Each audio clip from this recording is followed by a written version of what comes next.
नमस्कार, आप देख रहे हैं बी स्टार न्यूज और मैं हूं आपके साथ कोमल गंगवार।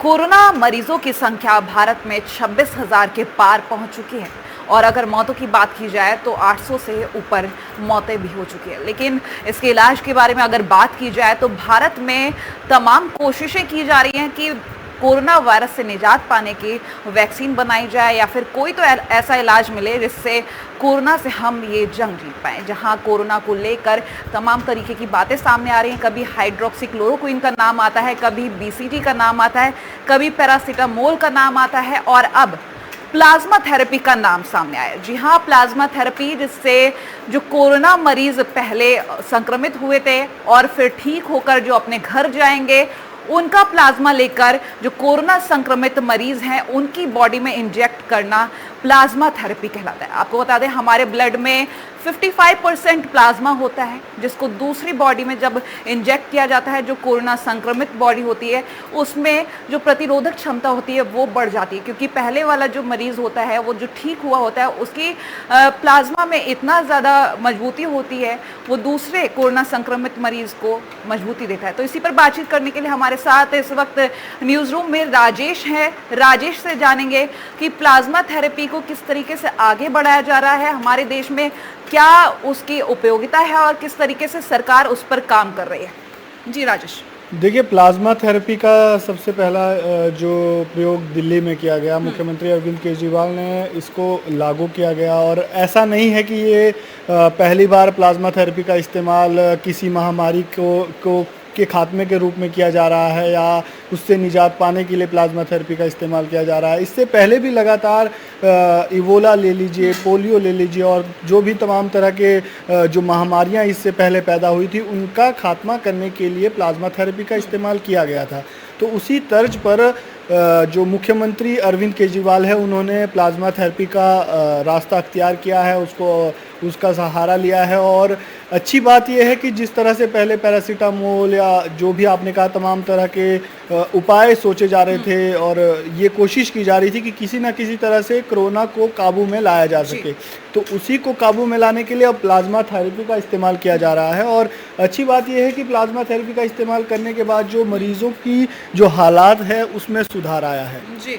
जैसा कि आपने कहा, प्लाज्मा थेरेपी को जब प्लाज्मा किसी दूसरे संक्रमित व्यक्ति के शरीर में जाता है तो उसकी जो रोग प्रतिरोधक क्षमता है, उसकी जो वायरस से लड़ने की जो क्षमता है वो बढ़ जाएगी और उसकी हालत में सुधार हो रहा है, जो कि हुआ भी है। तो ऐसे में ये जो संकेत है, ये अच्छे संकेत मिल रहे हैं और इससे ना सिर्फ दिल्ली के मुख्यमंत्री को खुशी हो रही है बल्कि तमाम उन देशों को भी राहत पहुंची होगी जहाँ पर इस थेरेपी का इस्तेमाल और प्रयोग में इसको लाया जा रहा है। बिल्कुल सही कहा आपने। यहाँ पर मैं विजय को भी हमारे साथ ज्वाइन कराना चाहूंगी, उनसे भी पूछना चाहूंगी कि जिस तरीके से दिल्ली के सीएम अरविंद केजरीवाल ने आज जो प्रेस कॉन्फ्रेंस की थी उसमें उन्होंने साफ कहा कि लोग आगे बढ़ रहे हैं, जो कोरोना से ठीक हुए मरीज हैं वो प्लाज्मा देने के लिए आगे बढ़ रहे हैं। साथ ही साथ उन्होंने ये भी कहा है कि आगे अपील की है कि आगे भी आप इसी तरीके से डोनेट करें ताकि जो संक्रमित मरीज हैं हम उनको बचा पाएं।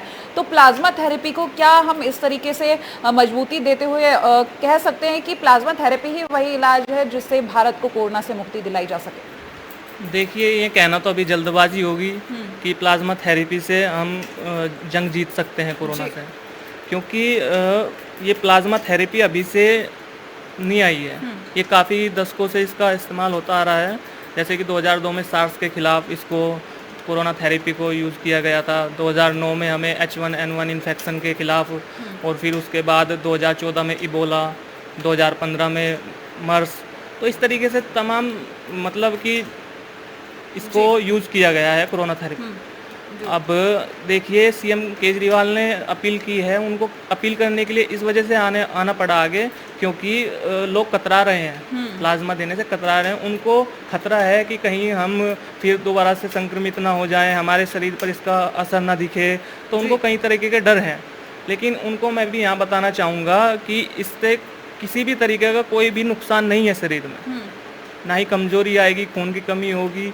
ये आप अगर संक्रमित हैं और ठीक हो चुके हैं तो आप उसको प्लाज्मा को डोनेट कर सकते हैं। बिल्कुल सही कहा आपने, प्लाज्मा डोनेट कर सकते हैं। अगर आप कोरोना पॉजिटिव किसी वक्त पर थे और आप ठीक हो चुके हैं तो आप अपना प्लाज्मा जो है डोनेट कर सकते हैं। जितने टाइम में आप ब्लड डोनेट करते हैं उसी टाइम में आप लगभग 2 बार अपना प्लाज्मा डोनेट कर सकते हैं। राजेश, आपसे पूछना चाहूँगी, इस तरीके से सीएम अरविंद केजरीवाल ने रिक्वेस्ट किया और एक बात उन्होंने और की है कि जो हमेशा धर्म को लेकर बातें सामने आती रही हैं, चाहे वो कोई भी स्थिति रही हो, इस वक्त भी कुछ स्थितियां ऐसी हैं कि धर्म की बातें सामने आती हैं। तो सीएम अरविंद केजरीवाल ने कुछ कहा है कि ये प्लाज्मा मुसलमान का भी हो सकता है, हिंदू का भी हो सकता है, और इंजेक्ट करने वाली बॉडी मुसलमान की भी हो सकती है, हिंदू की भी हो सकती है। तो क्या कहना चाहेंगे?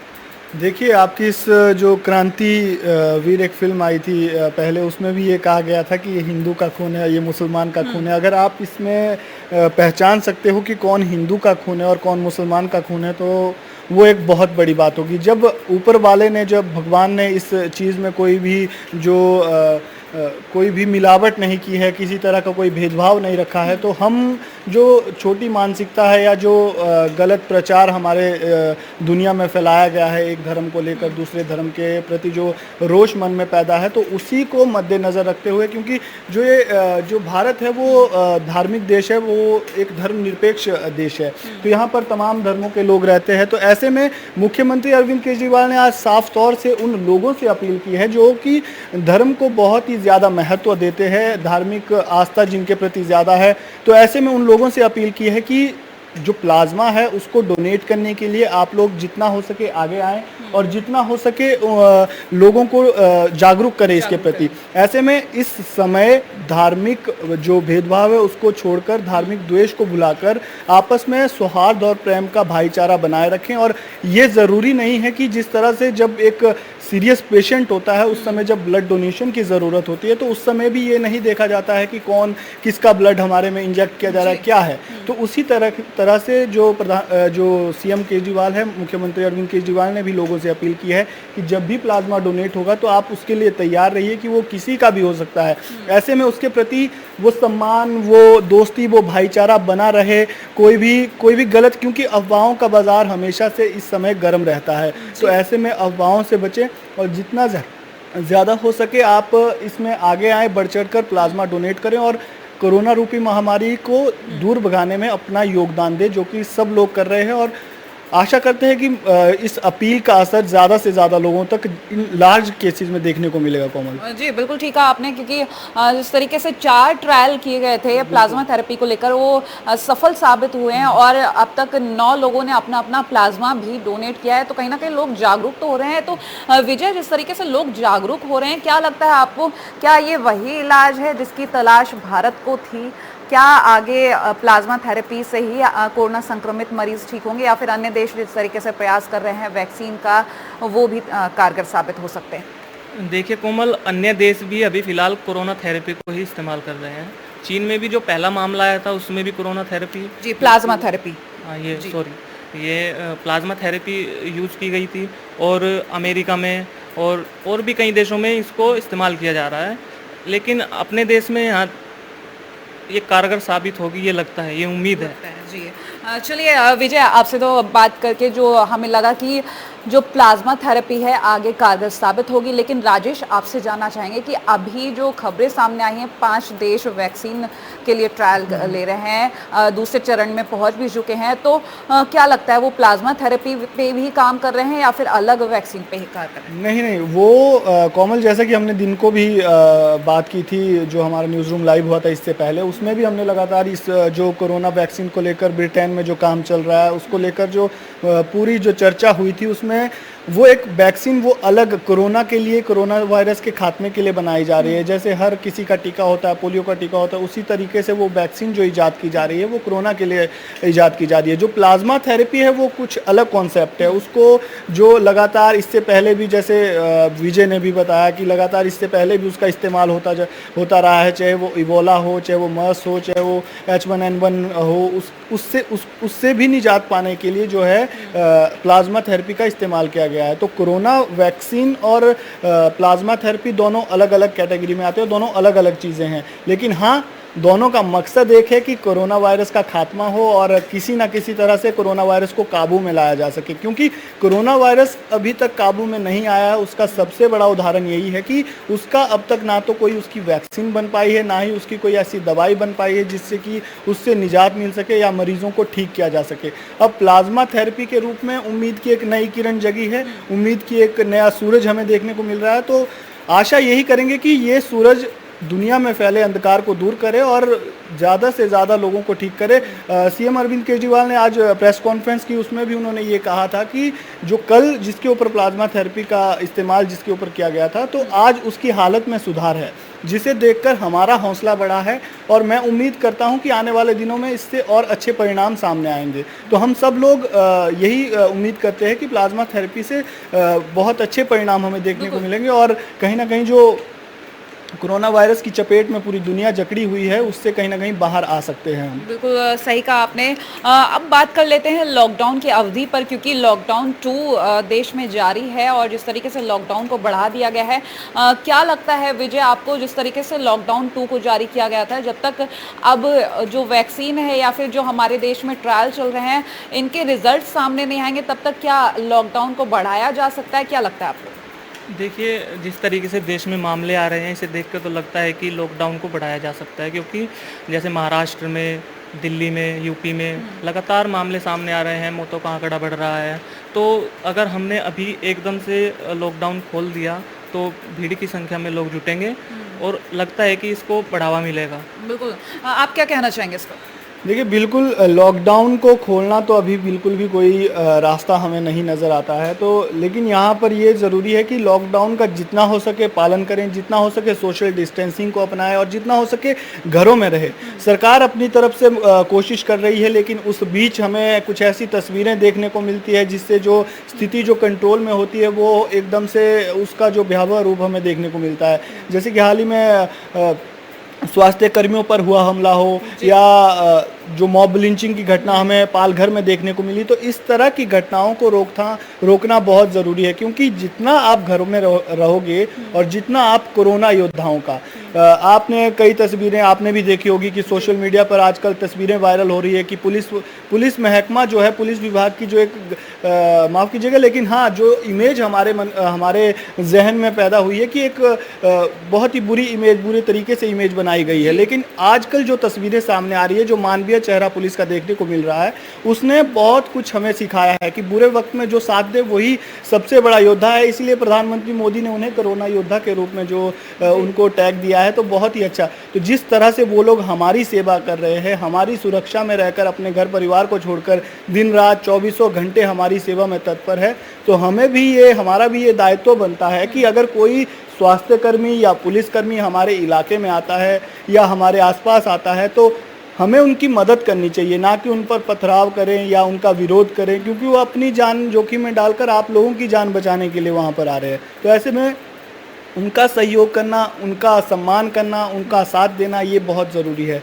जहाँ तक बात रही लॉकडाउन की, लॉकडाउन को ख़त्म करना अभी बिल्कुल भी कहीं भी ये चीज़ अभी तो 3 मई तक का समय है, लेकिन फिर भी अगर जिन राज्यों में या जिन जिलों में अच्छे सकारात्मक रिजल्ट सामने आए हैं, वहाँ पर तो थोड़ी बहुत ढील देना शुरू हो भी गई है, थोड़ी बहुत रियायत भी दी जा रही है। उसके बाद 3 मई से आगे क्या होता है, लॉकडाउन बढ़ेगा या ख़त्म होगा या कुछ और इसमें बदलाव देखने को मिलेंगे, ये 3 मई के बाद ही पता चलेगा, क्योंकि जो देश के ताज़ा हालात होंगे, महाराष्ट्र में लगातार मामले सामने आ रहे हैं, 7,000 के पार वहाँ पे कोरोना मरीजों की संख्या पहुँच गई है। तो ऐसे हालातों को देखते हुए उन राज्यों में जो ज़्यादा प्रभावित है, वहाँ तो लॉकडाउन हटने की कोई भी संभावना नज़र नहीं आ रही है। लेकिन हाँ, जिन इलाकों में कोरोना का प्रभाव कम हुआ है, स्थिति कंट्रोल में है, वहाँ पर कुछ रियायत हमें देखने को मिल सकती है। बिल्कुल ठीक कहा राजेश आपने। विजय, जिस तरीके से लॉकडाउन जारी है हमारे देश में, इलाज जो ढूंढा जा रहा है, ट्रायल किए जा रहे हैं, जो प्लाज्मा थेरेपी हो या हाइड्रोक्सीक्लोरोक्विन का नाम ले लें यहाँ पर, या BCG का नाम ले लें, तो तमाम तरीके के जो इलाज ढूंढे जा रहे हैं, ठीक है।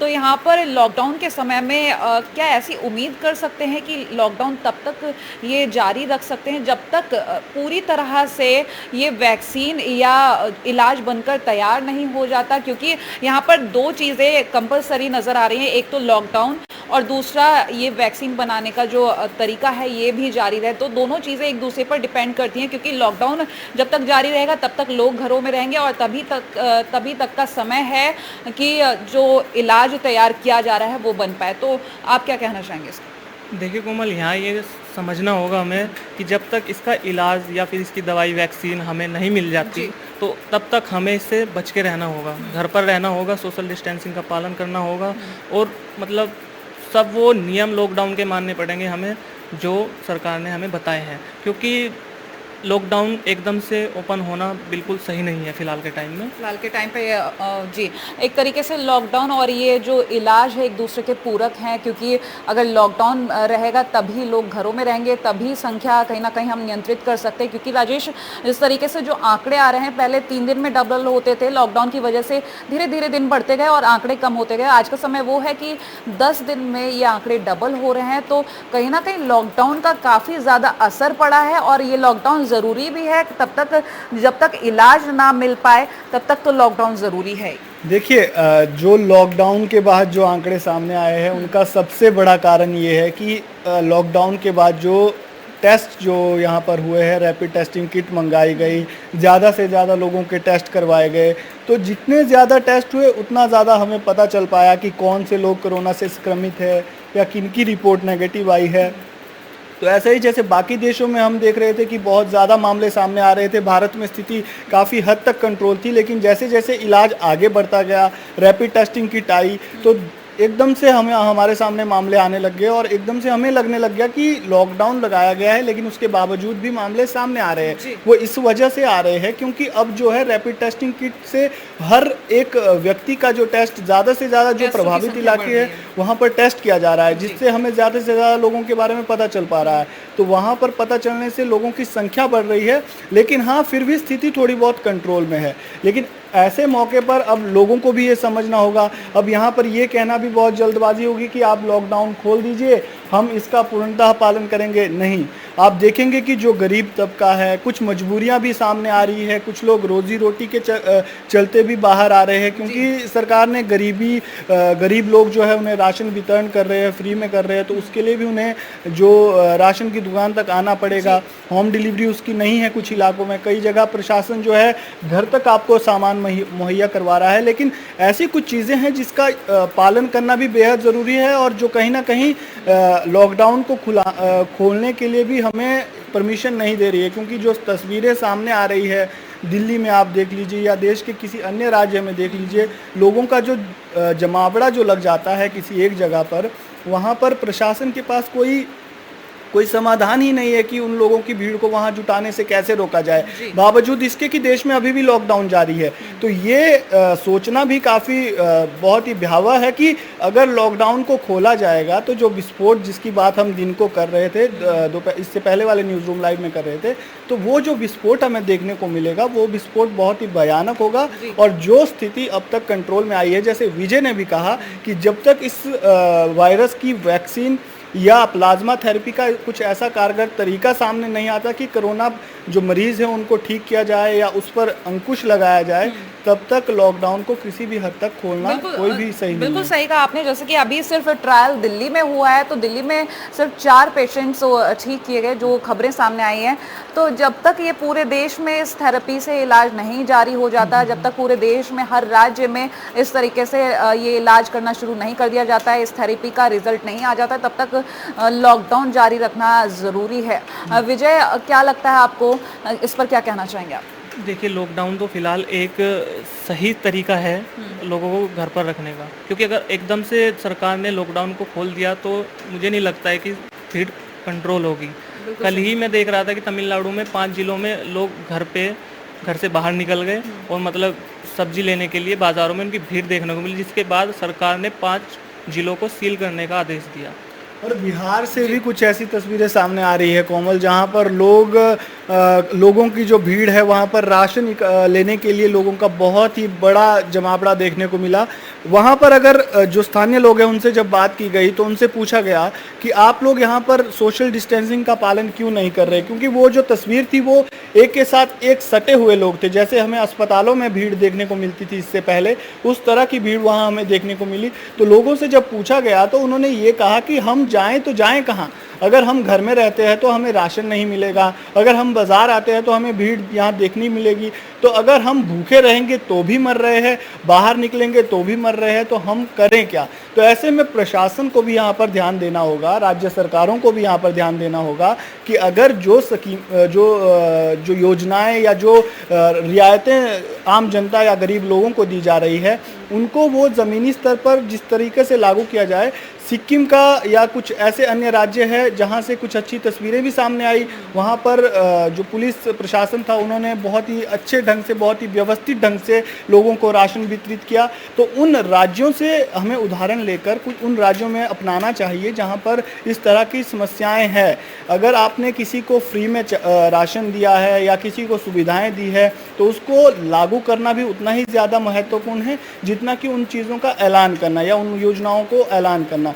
तभी हम इस कोरोना रूपी बीमारी से लड़ पाएंगे। अन्यथा क्या होगा कि हर दिन कोरोना वायरस के मामले लगातार सामने आते जाएंगे। पिछले ही दिन की अगर बात करें तो 24 घंटों में 57 लोगों की मौत हो चुकी थी, जो अब तक का सबसे ज़्यादा मरने वालों का आंकड़ा था। तो ऐसी स्थिति को अगर कंट्रोल करना है तो लोगों के साथ साथ प्रशासन को भी सख्ती दिखानी पड़ेगी, जो दिखा रहा है, लेकिन एक व्यवस्थित ढंग से, एक बहुत ही प्रोफेशनल वे में, ताकि जो लोगों को उनको भी दिक्कत ना हो, लॉकडाउन का भी पालन हो। तभी हम इस बीमारी से लड़ पाएंगे। कोमल, बिल्कुल सही कहा। चलिए, बहुत बहुत धन्यवाद विजय और राजेश।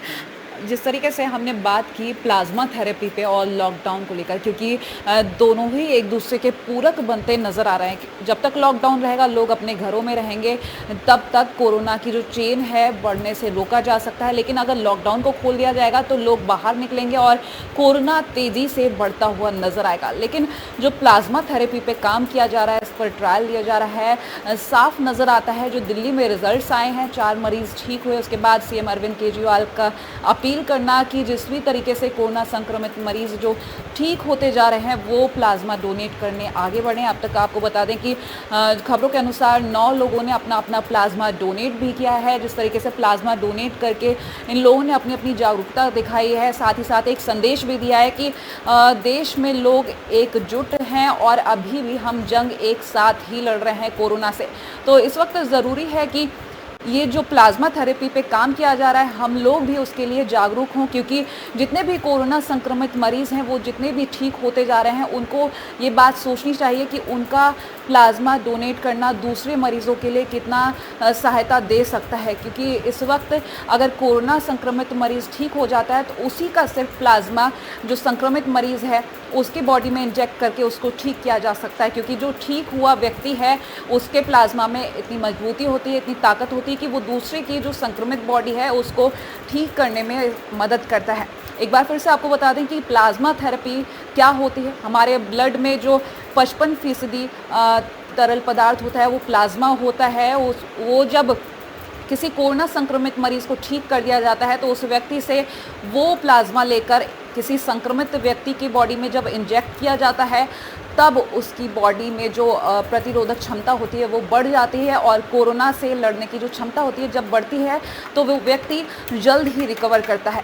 तो इसी के साथ आपको बता दें कि प्लाज्मा थेरेपी पर अभी सिर्फ दिल्ली में काम चल रहा है। इससे पहले भी कई बीमारियों के लिए प्लाज्मा थेरेपी का इस्तेमाल कर चुके हैं, जिसके हमारे सहयोगी ने बताया कि H1N1 और इबोला, इस तरीके की तमाम बीमारियों पर भी काम किया गया था। और अब भी कोरोना से जब हम जंग लड़ रहे हैं तो प्लाज्मा थेरेपी की मदद ली जा रही है। तो हो सकता है कि यही वो इलाज हो जिससे हम कोरोना से निजात पा सके। हालांकि अन्य देश वैक्सीन बनाने की भी कोशिश कर रहे हैं, दूसरा ट्रायल भी चल रहा है, लेकिन कोशिश हर देश में जारी है कि कोरोना से किसी भी तरीके से निजात पाई जाए। देखने वाली बात होगी कि ये कोशिश कब सफल होती है, कब दुनिया फिर पहले की तरह मुस्कुराएगी, कब ये दुनिया कोरोना मुक्त हो पाएगी। तो फिलहाल इसी के साथ इतना ही। देश और दुनिया की तमाम बड़ी खबरों के लिए देखते रहिए AB स्टार न्यूज़।